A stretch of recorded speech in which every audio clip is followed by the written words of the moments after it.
Olá, pessoal. Bem-vindos a mais um episódio do Psicast Vibe, podcast onde a cabeça é o papo é a cabeça. Você já se pegou algumas vezes, eu tenho certeza que sim, falando, eu só quero ficar em paz? Gente, como é que a gente faz para ficar em paz? O que é paz? Hoje nós vamos falar sobre a cultura de paz. Será que a gente aprende sobre isso? Tá? Antes de passar para os nossos convidados incríveis, eu vou pedir a você para me seguir no Instagram, @CarmenLúciaGobelCoelho. Temos hoje dois convidados muito especiais, um internacional, está acabando de vir da Índia, a Cristiana, uma parceira aqui do podcast que tem contribuído bastante com as suas reflexões, enfim, com a sua inteligência e também com a sua humanidade, né? Então, Leandro Shoa, né, que é formado em cultura de paz, depois você fala onde é que você estudou, que é um pouco complicado, e a Cristiana Batista, que é psicóloga, que é mestre em psicologia, mas que também tem uma trajetória bastante interessante nessa maneira, né, em estratégias para lidar com conflitos, né? Então, passando a palavra para vocês para a gente começar. Bom, então, eu sou Leandro Shoas, queria agradecer o convite, dizer que para mim é uma alegria estar aqui nesse podcast, também na companhia da minha amiga Cristiane, que tanta contribuição dá. E eu, respondendo a sua pergunta, eu me formei na universidade que chama Gujarat Vidyapith. Tá vendo? Não dá para essa a gente não repete, né? Vidyapith significa universidade nas línguas indianas. Vidya, conhecimento. Acho que quem fez yoga conhece essa palavra, Vidya.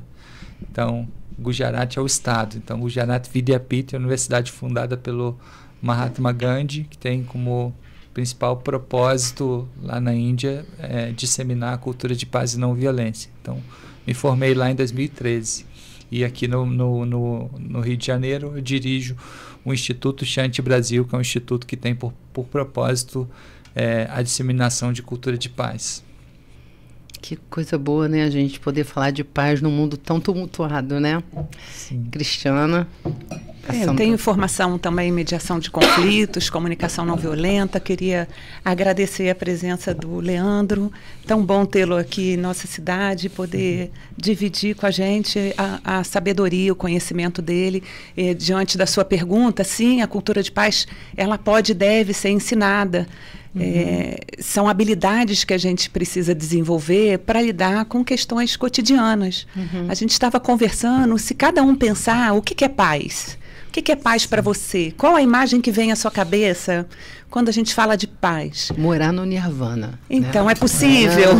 Não é? É possível. A gente estava mencionando isso. A partir de hoje, a meditação muito difundida, a gente consegue entrar em estados alterados da nossa mente, atingir uma paz interior. E são situações que são passageiras, esse estágio, né, de conexão, e que quando a gente vai para a vida real, para o mundo de relacionamentos, seja o relacionamento com a gente mesmo, com as pessoas que nos cercam, com o nosso ambiente de trabalho, os conflitos são inevitáveis. Então, para mim, eu vejo a paz como uma forma de estar no mundo e responder aos inevitáveis conflitos da vida, porque a gente não pode dizer que conflito e violência são a mesma coisa. É a primeira distinção. Sim. Violência é uma forma de responder ao conflito, mas não são sinônimos. Então, o conflito é inevitável, o conflito é uma chamada, uma transformação necessária. E sempre que há violência, há um conflito subjacente e um chamado para mudança. Leandro, vê como a questão da paz. Não, acho que é bem por aí mesmo. Acho que você elaborou aí uma boa síntese. Esse entendimento do que significa o conceito de paz, especialmente aí na segunda metade do século XX para cá, se debateu muito, né? Especialmente para tirar esse conceito de paz de uma perspectiva mais subjetiva, né? Trazer uma maior objetividade da gente entender como, de forma concreta, a gente materializa a paz no mundo. E aí surgiram uma série de autores que criaram um campo específico dentro da academia, que é os estudos de paz, e que especialmente elaboraram essa ideia da paz como se antagonizando à violência que você menciona, mas não somente se antagonizando à violência, também a paz se ancorando numa dimensão de maior harmonia social. E essa harmonia social demanda que a gente, inclusive, produza uma sociedade menos desigual e mais... e aí vem os conceitos, enfim, não vou me aprofundar aqui teoricamente, mas vem aí os conceitos de violência estrutural, violência cultural e violência direta, os 3 tipos de violência que seriam antagônicos à construção de paz. Inclusive, foi-se entendendo que a paz... No senso comum, ela se antagoniza muito ao conceito de guerra, né? Se entende muito paz como o contrário da guerra, mas que não haveria paz toda vez que houvesse algum tipo de violência, e essa violência não necessariamente é uma violência direta, às vezes é uma violência que está na cultura, no machismo, no racismo, na homofobia, xenofobia, esse tipo de violência cultural, e a violência estrutural que tem a ver com a desigualdade social. Tudo isso são fatores impeditivos da paz. E aí se elabora sempre essa relação que existe entre a paz para dentro e a paz para fora. Então, essa paz que eu consigo ancorar dentro de mim, especialmente vocês mencionaram as práticas espirituais, meditação, oração, ou mesmo tecelagem, tricô, crochê, tudo isso, né, violão, música, tudo isso traz uma paz interior, mas ao mesmo tempo a gente vive nesse mundo, né, que os budistas chamam de o mundo das formas, né, nesse mundo onde a gente precisa produzir ações, projetos, e o faz em parceria com outros seres humanos que são sempre necessariamente diferentes da gente. E aí nessa relação com esses outros humanos que são sempre diferentes da gente, emerge o que a Cristiana falou do conflito. Mas né? assim, a gente estava falando antes aqui da história, né, de um livrinho daqueles que a gente abre para ver o que está escrito de palavras do dia, e aí uma dessas vezes eu peguei uma frase, né, que falava: as grandes guerras começam no interior de cada um. E a gente tem visto pessoas muito cheias de conflito, muito pouco em paz, né, muito ansiosas, e que projetam muitas vezes tudo isso num outro, né, um outro que não é exatamente aquele outro que ela está vendo, mas aquilo que ela imagina que responde a todo esse conflito que fica meio projetado. Então, assim, a gente começa pela paz interior, a gente faz tudo em paralelo, né? Porque eu fico pensando nisso, né? Porque você ficar em paz, quieto, em paz, sossegado, sereno. Eu acho que a paz tem a ver com serenidade, né? Às vezes está o troço muito tumultuado, mas você está sereno ali, o troço está acontecendo. Não sei se faz sentido. Eu acho que, assim, respondendo, não sei qual que você pensa, mas, assim, respondendo em relação a nós, assim, o trabalho que a gente faz interno é esse trabalho de elaborar essa paz interior. O trabalho que eu faço comigo, né? Porque é aquela frase que se tornou até mais clichê do seja a mudança que você quer ver no mundo. Se eu quero fazer uma mudança no mundo, o primeiro lugar a transformar sou eu mesmo. Então, se eu conseguindo ancorar algum nível de harmonia interna, que nunca vai ser absoluto se eu escolhi viver no mundo em relação com as pessoas, sempre vai haver conflito, sempre vai haver aquilo que me desequilibra, né? Então nunca vai, não que nunca, mas dificilmente eu vou atingir esse estado absoluto de uma paz perene dentro de mim, mas eu consigo me aproximar desse lugar. É como se esse lugar estivesse no horizonte e eu estivesse caminhando nessa direção. Então esse é o trabalho que dá para a gente fazer com a gente, né? Agora, pensando estruturalmente na sociedade, o trabalho que a gente deve fazer é esse trabalho mesmo com convivência e conflito, com essas duas ciências irmãs aí da convivência e do conflito. E aí é um trabalho que não necessariamente está começando em mim, mas no lugar onde eu habito, na minha comunidade, seja essa comunidade profissional ou escolar ou universitária ou qualquer natureza de comunidade.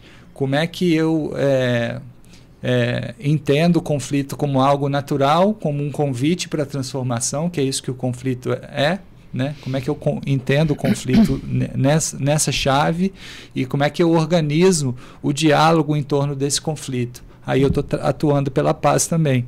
Então tem essas duas formas de eu atuar, uma forma como eu me transformo para, através da minha transformação, ser uma espécie de um outdoor das minhas ideias, uma pessoa que expõe no meu comportamento as minhas ideias, a minha harmonia, a minha paz interna.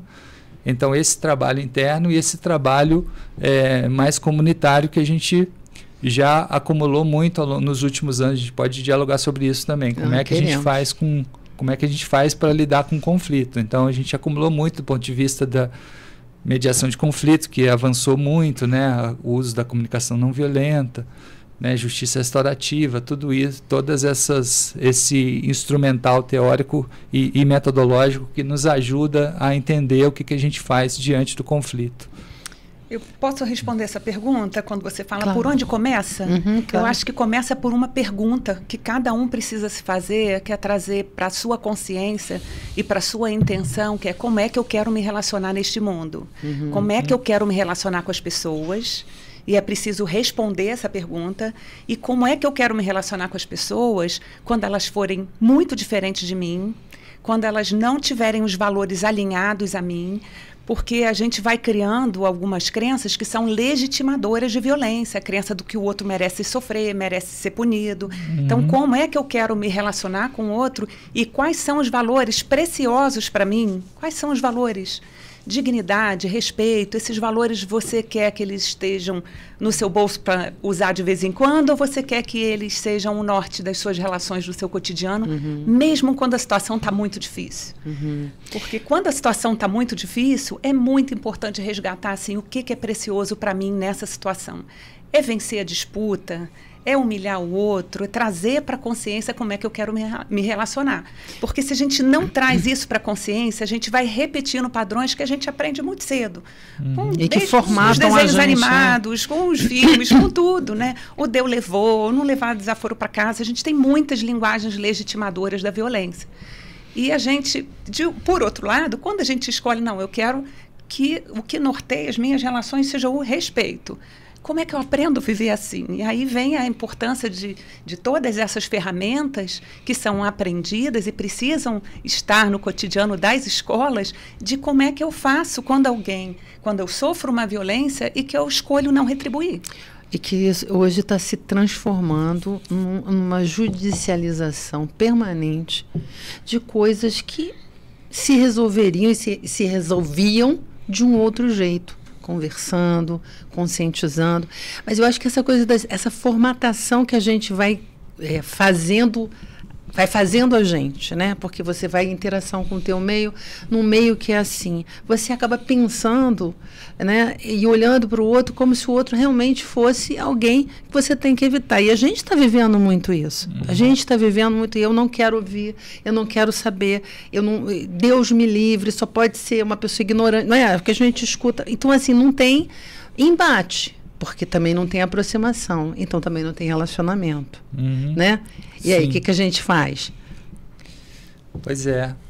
Quer responder? Não, me veio... Você estava falando dos autores, o Johann Galtung, quando ele fala que tem o conceito de paz negativo e paz positivo. Então, a gente está aqui, a gente não está brigando, a gente não está se empurrando, se ofendendo. Então, aparentemente, tem uma paz aqui, mas ele chama isso de paz negativa, que não necessariamente a gente está manifestando conflitos subjacentes. E ele traz como um conceito de paz positiva quando existe mais equanimidade com relação a direitos humanos, a acesso às necessidades humanas, que são essa paz positiva que é muito mais poderosa para manter uma comunidade pacificamente do que só a paz negativa, que ela pode ser, inclusive, fruto de uma supressão. Né? A gente está aqui doido para se bater, mas a gente está reprimindo. Então, pensa nisso numa comunidade, num país que tem muita opressão. Então, esse autor traz essa questão, e que eu acho muito interessante, dessa diferenciação de conceitos, e como é importante para que a gente alcance a paz, que a gente trabalhe todos esses níveis estruturais e culturais da violência, né, que perpetuam o ciclo da violência. Bom, eu estava aqui ouvindo você falando, né, direitos humanos para humanos direitos, né? Tipo assim, tem um nicho que precisa ser respeitado, que precisa ser copiado, que precisa ser imitado, e os outros a gente vai tentar fazer com que eles sejam do mesmo jeito. Ou a gente olha para aquelas pessoas que não têm as mesmas ideias, ou não têm o mesmo nível cultural, enfim, num país desigual, isso é fácil da gente exemplificar. Então, eles ficam à margem. Se não olha, ele não existe, está tudo certo. Mas como é que a gente faz, de novo, né? Hoje, com esse mundo que a gente está vivendo, eu diria assim, de uma forma planetária, não sei se, né, todo mundo, mas mundo globalizado, a gente está vivendo muito isso, né? Essa polarização, essa divisão, essa vivência de uma ameaça que vem, eu não sei de onde é que ela vem, daí então eu vou me defender, é com você, eu evito você, eu evito também. Isso está rolando pra caramba. Isso é o contrário, né? É o antagonista do que a gente está falando. A gente está falando de como que a gente sossega. Sim, Vamos respirar, né? Eu vi assim, só para colocar uma provocação para vocês, eu assisti uma vez foi um encontro que a gente foi e um professor, tá? Ele falou que a gente olha o outro como inimigo, porque o outro, na nossa cultura, né, judaico-cristã, greco-romana, agora não me lembro qual exatamente, mas dá no mesmo, mas que o outro é nosso mestre. Porque ele nos fala daquilo que você não consegue lidar com aquela pessoa. Onde é que você está nessa história? Né? Como é que você contribui? Isso é muito difícil, porque a gente olha para fora, a gente não olha para dentro. Eu acho que, voltando para essa questão, como que a gente pode fazer para cultivar a paz interior? Quais práticas a gente pode pensar? Ou você pode dar uma dica aí para a gente fazer?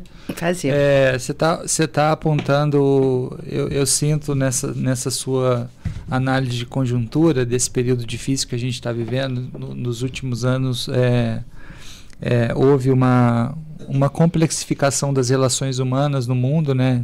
Essa sociedade partida, não só no Brasil, como em muitos países do mundo. Eu acabei de vir da Índia e está acontecendo exatamente o mesmo processo num país que é bastante diferente do Brasil, bastante distante do Brasil, né? Então está acontecendo esse lugar de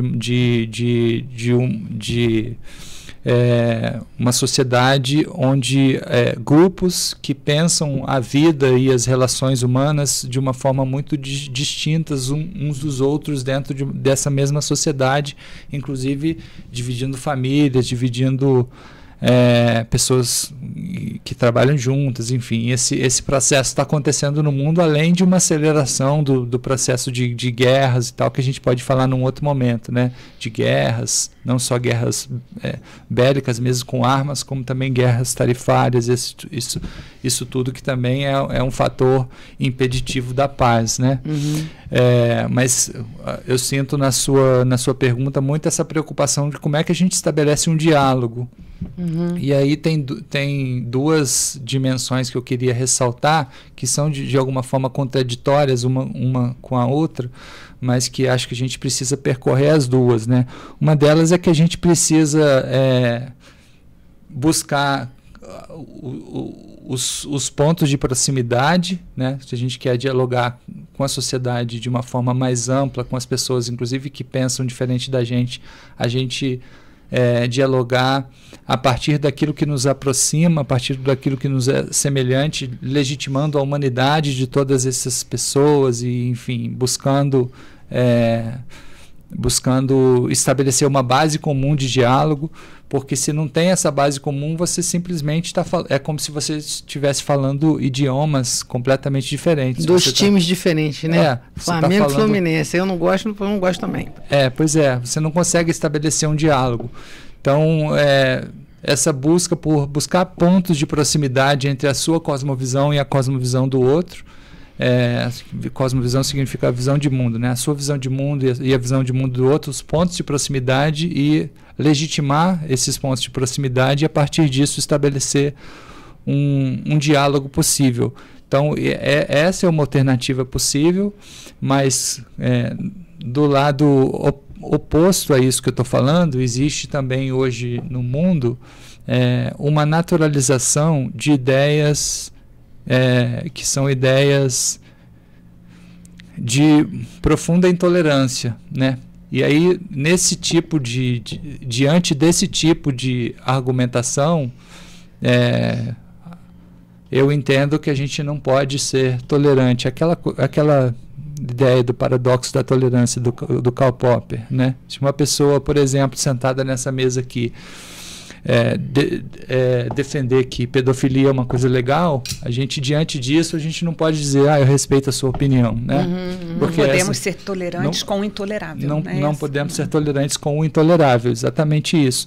Então tem essa contradição, ao mesmo tempo que a gente tem que ter abertura para olhares diferentes, entender que esse mundo que se produziu, o que produziu isso no mundo foram a emergência das redes sociais, né? E o tecnofeudalismo, você não acha? Essa coisa de que você escuta o que você quer ouvir e as grandes big techs vão direcionando aquilo. Fica tão confortável. Fica confortável, porque o algoritmo seleciona aquilo que você já quer ouvir.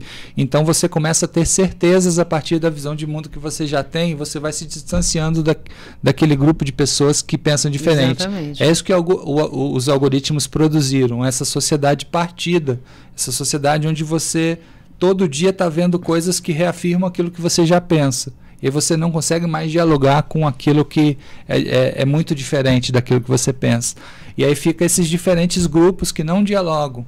Então, por isso que a gente precisa romper essas barreiras do algoritmo. E aí isso demanda, inclusive, uma humildade da parte de todos nós de entendermos que algumas coisas têm a ver tem a ver com isso, com os algoritmos, com as redes sociais, e a gente se abrir para esse diálogo com quem pensa diferente. Agora, como eu disse, esse diálogo com quem pensa diferente, ele não pode contemplar essas visões de mundo... Uma permissividade. Uma permissividade absoluta. E o diálogo tem que ser dos dois lados, né? Porque o que a gente vê assim, uma evitação de qualquer tipo de embate. Eu acho que as pessoas estão entrando num acordo tácito, implícito. Não vamos falar sobre isso. Não vamos falar sobre o que a gente pensa, porque senão vai dar problema, né? Então, eu vejo muita gente se afastando umas das outras. Eu não falo mais fulano por causa disso. Sabe? Então, assim, a gente está entrando numa direção tão oposta ao que eu acho que é a nossa própria natureza, né? Eu lembro da minha infância que as pessoas se visitavam, às vezes a pessoa morria, ela ficava na casa dela, você ia lá, você dava suporte para a família, você estava junto, era uma coisa mais humana mesmo, uma coisa da nossa natureza mesmo. E agora está tudo muito à distância, com uma asepsia, né, gigante. Eu responderia essa pergunta também. Se você quer ter paz, cultive relacionamentos saudáveis. E aí, o que são relacionamentos saudáveis? Boa. É que tem um relacionamento que tem espaço para o outro, ser autenticamente quem ele é, sem se sentir ameaçado na tua presença. Sim. O que mais é um relacionamento saudável? Em que há respeito mútuo, independente da dificuldade que esteja passando, o respeito não vai ser deixado de lado. Em que haja um acordo de resolver as coisas a partir do diálogo, da conversa. E o que mais? Um relacionamento saudável? Ficar em paz no silêncio com o outro, né? Sabe aquela coisa que você está com uma outra pessoa no mesmo lugar, um fazendo uma coisa, fazendo outra coisa, mas os dois estão ali, estão em paz. É porque se respeitam, porque, né? E principalmente porque não é essa coisa de que se completam, mas que se somam. Liberdade, né? De coexistir. Exatamente. Em que o valor da liberdade. Então é importante pensar o que é um relacionamento saudável, porque quando a gente pertence a relações saudáveis, a gente vai estar mais nutrido para quando tiver em alguma relação difícil, ter mais paciência, recurso interno mesmo para lidar com a diversidade. A gente vê tanto isso, né? A gente vê tantas pessoas repetindo esses padrões ou de subserviência, ou de ficar anulado, ou de ficar em cima do outro, agredindo, né? Intimidando.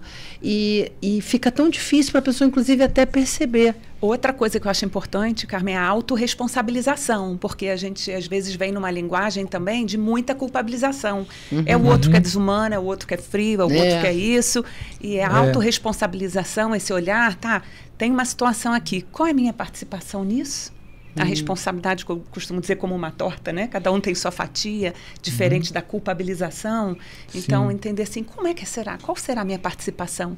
O que eu posso fazer para melhorar essa situação? Como foi que isso começou? Né? Como é que eu vejo isso resolvido? São perguntas que ajudam a gente a fazer um autoquestionamento para navegar nessas situações difíceis. Porque se a gente parte só para um tom acusatório, a gente deixa de se ver e entra nessa narrativa do eu e do outro. E a gente não chega a lugar nenhum, porque precisamos do um e do outro. Exatamente. Então vamos voltar aqui de novo para a questão dessa paz nesse mundo onde o conflito faz parte, né? Ele não pode, você não pode se livrar disso, porque a sensação que me dá é que as pessoas estão fazendo a cultura do livramento. Eu deleto, eu desligo, eu me livro, então o conflito deixa de existir, entre aspas, mas ele continua dentro de você, né? Então, assim, voltando para... Você falou, a gente estava falando, na verdade, né, sobre essas 3 formas de cultuar a paz, né? A paz interior, a paz social e a paz planetária. Você pode explicar um pouquinho mais sobre isso e depois falar das questões das masculinidades, que eu acho que isso também é uma coisa interessante. Sim, também podemos ir para esse caminho. Essa questão dos 3 níveis da paz é o seguinte, aqui no Brasil se trabalha muito isso a partir de um autor francês que se chama Pierre Weil, que criou a Universidade da Paz, Unipaz, né? E como ele viveu no Brasil, se usa muito esse autor, mas na prática essa sistematização dos estudos de paz em 3 níveis diferentes de paz, ela atravessa muitos outros autores elaboraram dessa mesma forma. Tem aqueles, inclusive, que elaboraram mais de 3, mas enfim, geralmente se fala desses 3 níveis, que são a paz interna, né, a paz interior, a paz social e a paz planetária.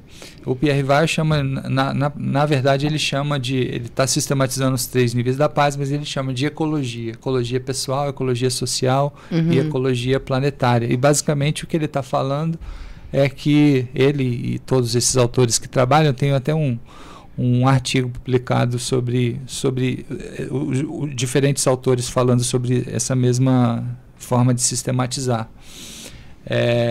E aí a paz interna é essa que a gente sente dentro da gente, essa harmonia, enfim, equilíbrio interno, que tem a ver com o equilíbrio das nossas emoções, tem a ver com o que a gente chama de felicidade, né? Que é um tema super bom também da gente discutir, porque a felicidade também tem uma conexão com desejo, como é que a gente lida com os desejos humanos e tal. Então, paz interna tem a ver com muito isso, essa harmonia interior. A paz social é como é que a gente se relaciona com os outros seres humanos, né? E aí que vem esse lugar de convivência e conflito, entendendo que, como tudo na natureza, os seres humanos são todos diferentes e vivem juntos, né? Nós humanos somos todos diferentes uns dos outros, não existem 2 iguais e vivemos juntos, então precisamos tomar decisões juntos, atuar juntos nos diferentes projetos, nas diferentes situações. Então sempre surgirá o conflito, mesmo se você colocar numa sala como essa pessoas super iluminadas, né? Monges, freiras, pessoas super elevadas, mesmo assim haverá conflito, mesmo assim, porque são pessoas diferentes. E aí como é que a gente lida com isso? Então isso é a chamada paz social. Isso ocorre num nível micro e num nível macro da sociedade, de um país, né, de uma cidade, de uma categoria profissional, né? Tudo isso emerge de convivência e conflito, e como é que a gente lida com isso. Então, paz nesse segundo nível. E paz planetária, dentro da elaboração do Pierre Weil, é muito associada com a relação com o planeta, principalmente do ponto de vista ambiental, né? Você vai encontrar alguns autores que entendem esse termo paz planetária é mais associada à questão da guerra, né? Como é que a paz entre os países. Mas dentro da formulação do Pierre Weil está muito associada a essa questão ambiental, a minha relação com o planeta, com os outros seres vivos, né? Com os animais, com os vegetais e tal. Então esses seriam os 3 níveis da paz, que a gente sistematiza, como tudo que a gente sistematiza na vida, para a gente conseguir entender como é que a gente vai atuar. É para isso que a gente sistematiza as coisas, né? Porque na prática tudo isso se mistura. Se a gente pegar a perspectiva de educação para a paz, de cultura de paz nas escolas, né? Um adolescente que causa, entre aspas, muitos problemas no cotidiano, muitas vezes é um adolescente que na casa dele ele está tendo problema com um pai alcoólatra, por exemplo. Ele tem um pai alcoólatra, enfim, está vindo vários exemplos disso na minha cabeça aqui. Ele tem um pai alcoólatra e na escola ele é um sujeito que tem um comportamento que os professores identificam como um comportamento problemático. Então essa pessoa ele não está vivendo a sua paz interna na sua casa, e aí ele se torna um distúrbio para essa comunidade que é a escola, né? Então existe, claro, uma relação entre esses 3 níveis da paz, né? Se um dia você acorda mais mal-humorado, né? Talvez todos nós aqui já tenhamos acordado mais mal-humorado um dia, você vai ser um pouco mais grosseiro com as pessoas, né? E vai causar mais conflito, né? Então existe uma relação entre esses diferentes níveis da paz. Mas essa sistematização ajuda a gente a entender como é que a gente vai atuar, né? Para a promoção. Se um projeto, se você tem um projeto, por exemplo, que você quer atuar em escola, aí você quer atuar promovendo a paz interior, então você vai fazer o quê? Meditação, ou então você vai dar aula de yoga, ou então você vai levar música para essa escola, ou então você vai levar cerâmica, e tudo isso trabalha paz interior, né? Ou costurar, essas coisas, tudo isso trabalhar... Que faz você estar ali, né? Que faz você estar ali, conectado consigo mesmo, num estado de presença, né? Paz interior tem essa coisa de se conectar com o agora, com o momento presente. Então, o trabalho vai ser nesse sentido. Agora, se o seu objetivo é trabalhar a partir da paz social, você vai atuar com essas chamadas tecnologias de convivência. Você vai fazer um círculo restaurativo, você vai fazer uma aula de comunicação não violenta. A sua forma de atuar vai ser diferente. Vai implementar um programa de mediação de conflitos na escola. Exatamente. Sim, sim. E pensando também que essas situações, principalmente envolvendo a arte, são situações muito importantes, porque são espaços para a expressão daquilo que está vivo na criança, e que se não for expresso ou pela arte ou pelo diálogo, vai aparecer de uma outra forma, como um pedido de ajuda, de atenção. Então eu vejo esses espaços de arte, de interação, ainda que pensando assim, são ferramentas para um estado de paz interior. Não necessariamente que a criança vai se conectar com algo dentro dela e ter paz, mas às vezes ela vai se conectar com o outro, e a relação dela com um adulto saudável é imprescindível, seja ele o professor, o monitor, alguém que ela consiga uma relação de confiança para expressar as necessidades. Que ao mesmo tempo que somos únicos e totalmente distintos, a comunicação não violenta vem nos ajudar com isso, que somos todos... que temos todos as mesmas necessidades humanas, e quando essas necessidades não são atendidas, a gente vai expressar a partir de pedidos, a partir de comportamentos, e quanto pior o meu repertório, maior a minha expressão vai me distanciar daquilo que eu preciso. E eu queria colocar também uma coisa que vocês estão falando, porque existe uma coisa na escola, por exemplo, que você lida com pessoas em desenvolvimento, né? E principalmente os meninos, quando eles estão entrando na puberdade, testosterona, eles também gostam muito de brigar, porque sai na força, sai no soco.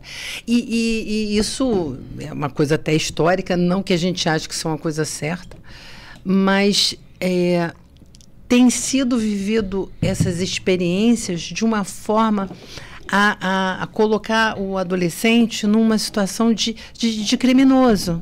sabe? Como se você não pudesse mais olhar para a pessoa dentro do desenho da vida dela e do momento que ela está passando, inclusive físico, psíquico, né? Enfim, esse processo de desenvolvimento. E a gente tem visto, assim, uma coisa de essa intolerância. Eu estou falando isso para dar uma ideia de como é que a gente dá conta disso, porque isso é uma coisa que a gente vive muito em todos os lugares. É tipo assim, não gosto, não quero, sai de perto de mim. E a criminalização de comportamentos problemáticos de crianças e adolescentes, que são criminalizados. E essa criminalização também ela é seletiva, né? Dependendo da classe social, da cor da pele. Então a gente precisa estar atento a isso. Ao mesmo tempo, a gente não vai tolerar o intolerável, mas isso não significa usar apenas ferramentas de exclusão e punição para resolver a situação que está acontecendo. A gente precisa ter primeiro um mapeamento, uma escuta ativa, profunda da situação, entender quando é que aquilo começou, que às vezes aquilo vem numa situação muito lá atrás. Muito lá atrás, exatamente.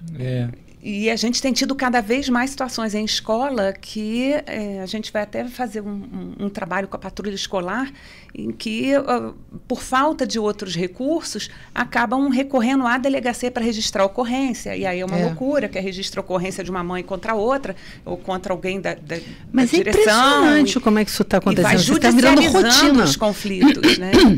E a cultura de paz, o chamamento dela, é o contrário, que a gente precisa se responsabilizar e crescer e aprender formas de viver em comunidade e de resolver os nossos problemas, que não delegar tudo a um sistema que já se mostrou ineficaz. E terceirizar também, né? Terceirizar. É a polícia que vai dar conta de uma coisa que eu fico assim um pouco impressionada, porque eu já estou em escola há muito tempo e eu falo assim, gente, mas também são adolescentes, são pessoas que estão num momento muito bagunçados, que a tua função não é necessariamente punir e ir para a delegacia, parecendo que é delegacia. Como é que essa coisa está acontecendo dentro? Você poder trazer um pouco dessa consciência.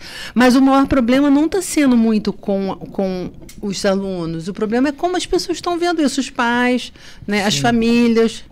Não pode fazer isso com meu filho, então eu vou castigar, né? Ou então está sendo perseguido. É uma coisa assim, meio que tudo meio rotulado, sabe? Se perdeu da dimensão da complexidade. Parece que uma coisa é outra, pronto, né? Sim. Isso que vocês estão falando, isso até conecta de alguma forma com aquilo que aquela hora você apontou na sua pergunta da questão da masculinidade, né?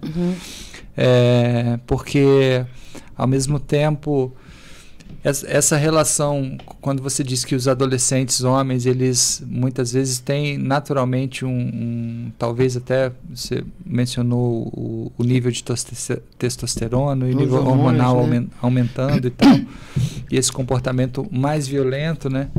E ao mesmo tempo que a gente entende que a violência ela se antagoniza à paz e por isso a gente precisa conter os comportamentos violentos ou preveni-los ou, quando não é possível, buscar as responsabilizações para que eles ocorram com menor frequência, já que a violência é impeditiva da paz, mas ao mesmo tempo acolher essas humanidades, entender os desafios que estão se colocando para esses adolescentes e jovens. Mas tem uma dimensão também que a gente estuda, e aí eu vou contar por que o nosso instituto começou a trabalhar essa questão com homens, que aí ajuda a responder um pouco essa pergunta. Por que um instituto que trabalha teoricamente para promover a paz começa a falar de masculinidade? A gente começou a analisar o anuário de violência que é publicado todo ano, foi publicado recentemente aí desse último ano, e a gente começou a ver que muita da violência que ocorre no país é masculina. E a gente começou a observar isso lá atrás, em 2018. E inclusive violência contra si mesmo, não só violência contra o outro, né? Suicídio também no Brasil, homem se suicida muito mais do que mulher, né? Automutilação, então inclusive violência contra si mesmo. Homicídio, quase todos, né? Quase todos os homicídios, quem mata é homem, quem morre também é homem. Índice de jovens assassinados também são os rapazes. São os rapazes, né? E quando é a mulher que morre é feminicídio, ou seja, assassina pelo fato de ser mulher, ou seja, tem o machismo colocado aí também. Enfim, a gente começou a ver que era tudo homem. A gente falou, a gente precisa trabalhar a questão do masculino. Alguma coisa leva o homem a ter um comportamento mais violento, ao menos no Brasil.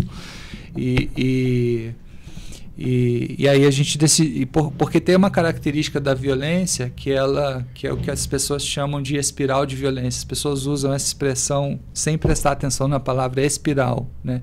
Ou seja, que espiral significa que uma violência leva a outra. Uhum.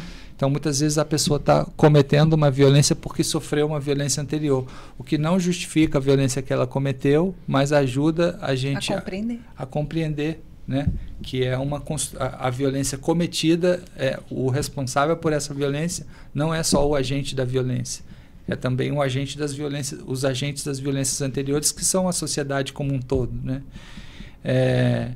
Então a gente compreende isso. Aí a gente decidiu trabalhar esses parâmetros de masculinidade para os homens se curarem, aprenderem a falar das suas vulnerabilidades, aprenderem esse machismo estrutural que está por detrás das estruturas e que faz todos sofrerem, né? Mulheres e homens, né? Todos sofrerem.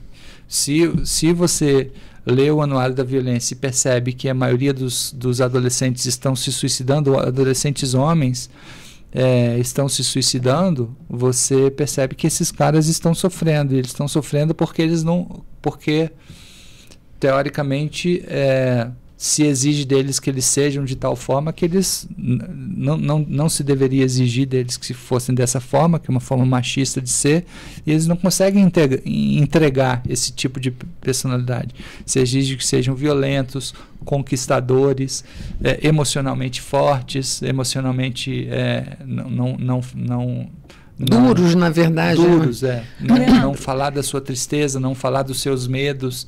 E aí a pessoa não conversa com ninguém sobre as suas tristezas, com os seus medos. A pessoa fica entubando. A gente vê na clínica isso, a maior parte eu queria te perguntar se pudesse falar um pouco do círculo de homens e como é que é esse trabalho e o que você tem escutado nesse trabalho, assim. Esse é um trabalho que a gente começou a fazer desde 2019. Basicamente a gente reúne um grupo de homens. Como que eles chegam até vocês? Eles chegam dois perfis principais para a gente, assim, um grupo de homens que chegam, pessoas que leram sobre essa questão de masculinidade ou assistiram algum filme ou ouviram falar. Uma procura espontânea, né? Uma procura espontânea. Ouviram falar desse tema, acharam importante, desejaram se trabalhar, souberam que havia esse círculo e foram. Então, esse tipo de pessoa que chega, ela geralmente tem um perfil pessoa mais aberta a se mudar, mais desconstruída, uma pessoa que já chega com uma cabeça um pouco mais aberta, vamos dizer assim. Embora todos nós, inclusive nós que facilitamos, chegamos cheios de comportamentos que uma nem... pessoa que reconhece que precisa se transformar, né? Exatamente. Esse perfil. E chega um perfil de homens que simplesmente estão sofrendo e não sabem por quê, né?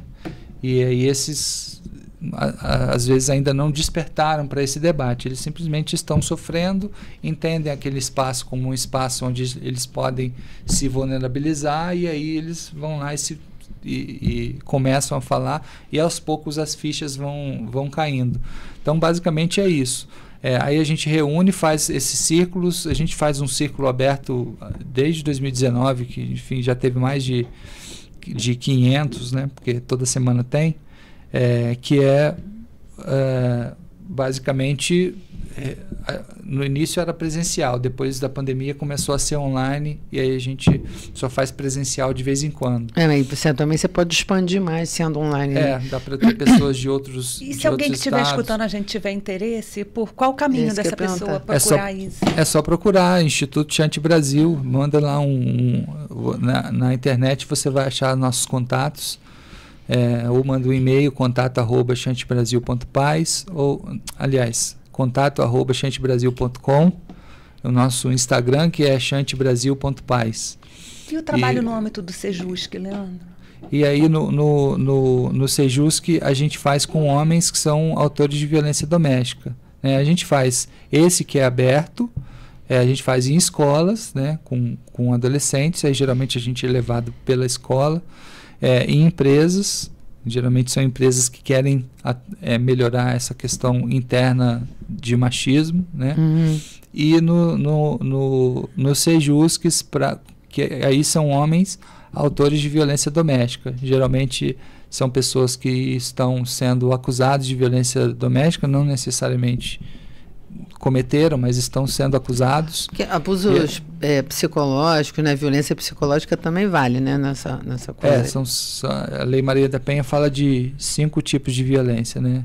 Violência física, violência psicológica, que é essa que você está falando, violência patrimonial, violência moral e violência física. A física é a direta, é a mesma. Tem uma quinta que eu não estou lembrando aqui. Não é sexual não, né? Sexual, exatamente, violência sexual. Então são essas 5 e estavam discutindo aí, antes de eu viajar, a inclusão de uma sexta. Não sei como é que ficou isso. Qual seria? Não me lembro.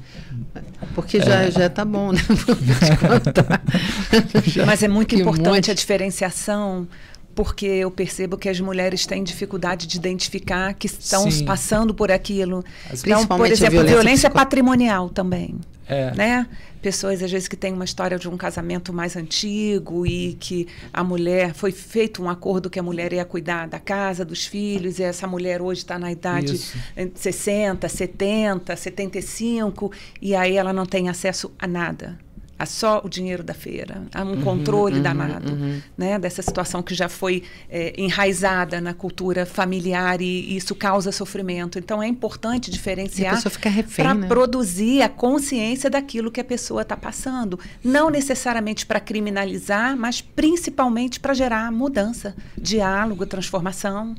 Eu vejo assim, a gente fala muito de violência física porque ela é concreta, você está vendo ali e é quase como se fosse impossível você não ter um movimento nessa direção. Você pode até se calar, mas é mais complicado. Mas a violência psicológica, ela me parece assim uma coisa também rotineira. Eu vejo muito. É o que eu vejo muito comum aqui na demanda do Juizado de Violência Doméstica do Sejusque Nova Friburgo, quando o relacionamento termina, isso é muito comum, muito frequente, o homem não aceitar e não conseguir lidar com isso. E passar a perseguir, a ameaçar. Isso acontece e mata muitas vezes. Esse homem não conseguir lidar com essa rejeição ou com o final do relacionamento. Isso acontece bastante lá na nossa experiência. Mas eu estou falando assim da violência psicológica porque as mulheres, elas não percebem quando elas são subjugadas, quando elas são desvalorizadas, quando elas são humilhadas publicamente.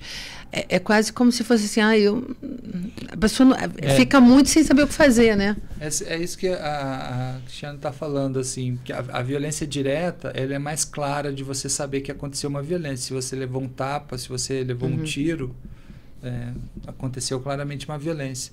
Essas outras tipos de violência, as pessoas muitas vezes não têm consciência de que aquilo é uma violência. Violência psicológica, né?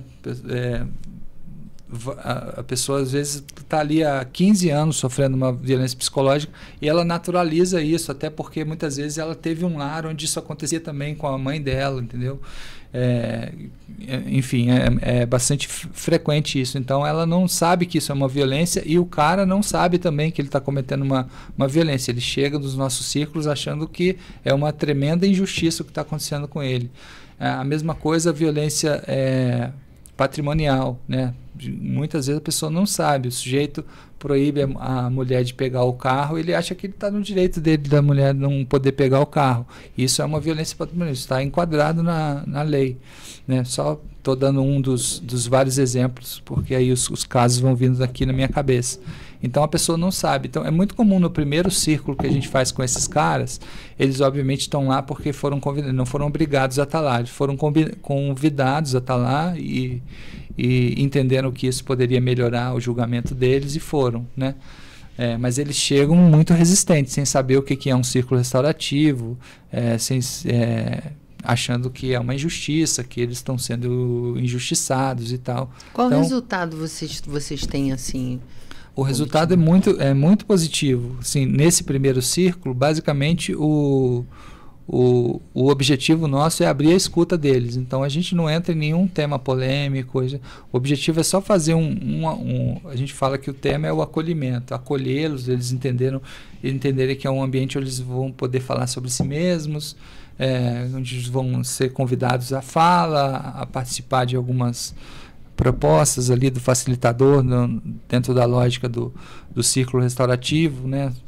Para quem está ouvindo não sabe o que é um círculo restaurativo, é uma metodologia para se lidar com conflito ou convivência, onde as pessoas sentam em círculo e dialogam, e tem uma metodologia específica que a gente não vai explicar detalhadamente aqui. Então, isso que é um círculo restaurativo. Então, nesse primeiro círculo, o objetivo é só que eles se sintam bem e que abra a escuta, para que no próximo eles escutem o que está sendo dito, né? E aí, ao longo do tempo, você vai entrando nos temas. Quantas vezes? São, em geral, 8 a 12. A maioria das pessoas que fazem, nós fazemos, em geral, 8 a 12, e no Brasil, as outras pessoas que fazem também essa quantidade. Tem gente que faz 20, aí depende também da disponibilidade da cidade. Mas tudo você tem uma metodologia, estratégias. Tem até uma ciência psicológica subjacente, né? Eu estou te escutando falar, o Prochaska, com estágios da mudança, que ele estudou décadas, como é que o ser humano muda, e ele identificou os estágios: pré-contemplação, contemplação, preparação para ação, a mudança e prevenção de recaída. A pré-contemplação, esses homens chegam na pré-contemplação, eles não têm um problema. A outra é que a outra pessoa que registrou injustamente, a outra que... Então, para que as pessoas, isso já foi bastante pesquisado, o caminho da pré-contemplação para a contemplação, você precisa acolher, respeitar, escutar e ir aos poucos. Não adianta você chegar para uma pessoa dessa, ou numa audiência, digamos assim, dar uma bronca, isso só aumenta o estágio dele de pré-contemplação, ele não se responsabiliza. Então, é um trabalho muito interessante, porque tem um tempo e é um processo gente, que essa pessoa isso é muito complexo, isso é muito legal. Eu não sei se vai dar tempo da gente falar tantas coisas. Eu estou curiosa para saber, por exemplo, num ambiente, por exemplo, de uma escola, ou de uma associação de moradores, ou de uma igreja, não sei, que você está vendo que tem uma situação conflitiva, até porque, né, rola. Como é que entra essa questão da cultura da paz? Como é que você pode intervir? Numa escola, por exemplo, aí vou falar como é que o nosso instituto geralmente intervém. Aliás, numa resposta anterior eu dei mais ou menos uma pincelada sobre isso, assim. Ou a gente faz, se a gente tem um trabalho fixo numa escola, a gente pode ter esses momentos que a gente estimula esse trabalho de paz interna, que é principalmente com meditação, mas pode ser feito, como eu falei, várias formas, inclusive com música, com cerâmica, com tecelagem, tudo isso.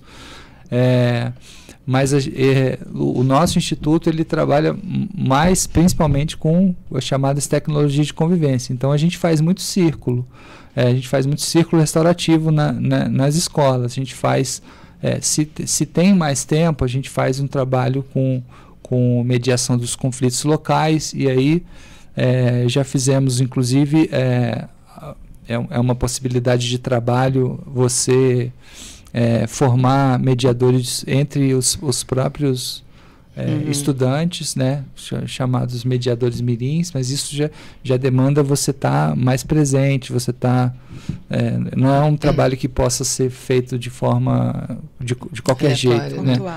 Eu penso da importância de restaurar o pertencimento social, isso é muito importante, a gente precisa restaurar o tecido social tão fragilizado pela pandemia, né? Esgarçado, e pelo individualismo. É muito importante essa questão do pertencimento, reuniões em que todos possam ser escutados e que todos possam ser respeitados. São princípios, assim, parecem muito fáceis, mas são transformadores, profundamente transformadores. A gente é muito diferente de você fazer uma reunião lá na frente, todo mundo sentado olhando para você e você detém a palavra.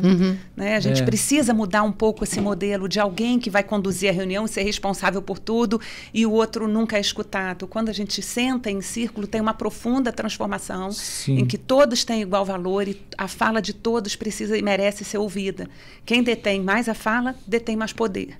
Então, quando a gente senta em comunidade, em escola, numa associação de moradores, só o fato de mudar a disposição das cadeiras já faz com que a reunião seja diferente.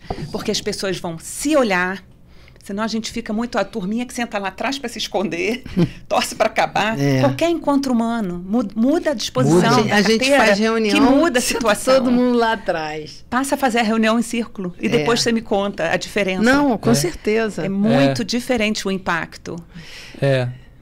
É bem diferente. O uso do bastão da palavra também, que é outra ferramenta dessa metodologia de justiça restaurativa dos círculos, que é muito simples. E como eu usei na minha casa com meus filhos, e como isso a gente pode praticar em ambientes familiares. Quem está com o bastão da fala, pode ser qualquer objeto, fala. Quem não está, escuta. E é sempre um convite. Fez uma pergunta, você responde, depois você passa. E aquilo vai passando, não pode ser jogado. É sempre um convite. E isso já proporciona, assim, ele vai passando para quem quiser pegar isso. Vai passando, não pode pular. É no círculo, né? Ah, tem que passar. Então tem uma pergunta geradora de alguma reflexão.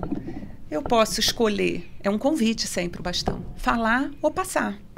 Né? Eu posso também querer pensar mais na minha resposta e passar e falar só quando o bastão chegar a mim novamente. Então é uma tecnologia simples, que facilita o processo de expressão. Quem está com bastão vai poder falar com integridade, de acordo com os seus princípios e valores. E quem está sem o bastão vai escutar, sem interromper aquela pessoa, que é algo que a gente precisa novamente resgatar, que é saber escutar o outro. Saber escutar o outro sem ficar escutando ele mesmo e esperando a próxima fala para poder falar de novo, né? Se preparando para continuar a conversa. Fizeram uma vez um levantamento, um estudo, quando teve aqueles casos em março e abril de 2023, teve uma série de casos de escolas que foram atacadas. Vocês vão lembrar disso, né? Foi um depois do outro, assim, várias escolas no Brasil que foram atacadas por pessoas que, enfim, mataram um monte de gente, esses ataques que acontecem às vezes em escola. E aí fizeram um estudo de quais dessas escolas tinham um espaço fixo de escuta, né, de fato escutar, um espaço onde as pessoas pudessem trocar e colocar suas vulnerabilidades, colocar suas limitações e tudo mais. E nenhuma delas tinha, né? Além de todos os casos ocorridos terem sido feitos por homens, também é um dado, nenhum deles foi uma mulher que foi lá e cometeu. Também tem esse fato de nenhuma dessas escolas ter um espaço fixo de escuta. E aí não estou trazendo esse dado para dizer que a culpa é das escolas, óbvio que a culpa não é das escolas, mas o que a gente sempre fala no Instituto, não só eu como as outras pessoas, de que todas as instituições deveriam ter esse espaço fixo de escuta. Uma coisa tão simples, que é você sentar em círculo e conversar. E uma coisa tão antiga também, né? Coisa mais antiga da humanidade, quando a gente estava lá saindo das cavernas, né? As pessoas sentavam em círculo em redor de uma fogueira e conversavam. E quando tinha um conflito lá naquelas comunidades antigas, eles resolviam ouvir os mais antigos, né? As pessoas mais experientes, mais velhas. É a coisa mais antiga, porque é simples. Você sentar em círculo, conversar com objeto de fala, escutar, legitimar a opinião do outro, né? Todas as escolas e todas as instituições deveriam ter isso. Espaços de escuta, né? Espaços de escuta. Você estava falando dos índices de violência, saiu também um resultado que são quase 19% o índice de descumprimento de medida protetiva, como as medidas protetivas são muito importantes para protegerem as mulheres e como elas não dão conta também, considerando esse índice, que eu acho alarmante, altíssimo, de quase 20% de descumprimento. Então, como essa mulher vai se sentir segura se esse homem não for ofertado a ele, para além da cultura punitivista, um processo de restauração, de transformação, porque o mesmo homem que está na figura do agressor é o pai, É o cunhado, é o genro, tem toda uma rede ali familiar que precisa ser tocada. E quando um homem começa a fazer essa transformação, isso vai ampliando, sabe? No leque das relações dele, como é importante para o judiciário poder oferecer. Eu espero que a gente consiga fazer esse trabalho que a gente não tem em Friburgo, no Sejusc de Friburgo ainda, do Círculo de Homens, que a gente está com esse curso de facilitação de justiça restaurativa, acho que a gente possa implementar isso também, porque, de novo, é para além da punição, que é limitada, que muitas vezes aumenta a violência, a gente ter estratégias efetivas, é sobre eficiência, não é sobre leva para casa... então é porque você gosta. Não é sobre isso. É sobre eficácia e transformação. Né? E eu queria, porque o nosso tempo estourou, né? Então eu queria pedir a vocês para, se puder, a gente ir fechando com um exemplo bem sucedido, um exemplo de como isso acontece, porque às vezes a gente está vivendo muito isso, trabalha com isso, mas é para trazer a consciência mesmo, né? Então, algum exemplo assim de uma experiência dessa aí, Cristiana, tem um monte que eu sei, né? Mas eu vou trazer 2 exemplos breves, para não tomar muito tempo. Um dessa experiência de masculinidade e um da questão das escolas. Uma das experiências de masculinidade que aconteceu na cidade de São João de Meriti, quando a primeira cidade onde a gente já atuou em várias daqui do estado do Rio.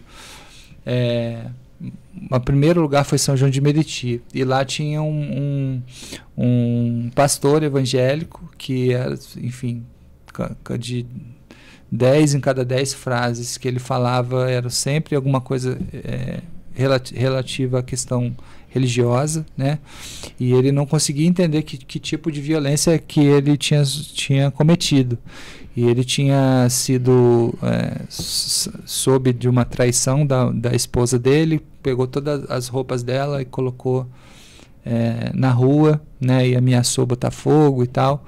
E ele não conseguia entender que isso era uma violência, né? Para ele estava no direito dele, afinal de contas ele tinha sido traído, né? E aí, ao longo de todo o processo, algumas questões ele foi entendendo, e chegou no final, ele fez um convite para que a gente fosse na igreja dele, e falou assim: poxa, você queria levar isso para todos a minha comunidade religiosa, vocês iriam lá, né?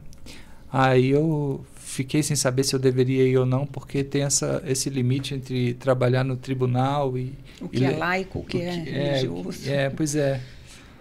Mas aí eu decidi ir e fui. E fiz lá uma palestra, fiz uma palestra light e conversei com a comunidade religiosa dele sobre esses temas. Então, uma pessoa que a princípio não conseguia compreender, e uma pessoa não violenta, ele era uma pessoa super calma, um pastor, né? Uma pessoa super não violenta, mas que num momento se alterou, colocou todas as roupas da mulher na rua e fez isso, não conseguia entender que isso era uma violência, e aí as fichas foram caindo e ele sentiu esse desejo de levar para a comunidade dele. Então esse foi um caso que me marcou. E assim, bem breve também, um caso numa escola de um círculo que a gente fez e que eu falei bastante sobre a questão dos sofrimentos emocionais causados pela pandemia. Eu falei isso durante o círculo, né? Foi um círculo que aconteceu próximo da pandemia. E aí eu falei bastante que a pandemia tinha causado nos adolescentes muito sofrimento emocional, muitos ficavam pensando que em tirar a própria vida. E falei assim, embora isso seja normal, vários de vocês já pensaram nisso, que eu sei, mas vocês precisam procurar ajuda e tal.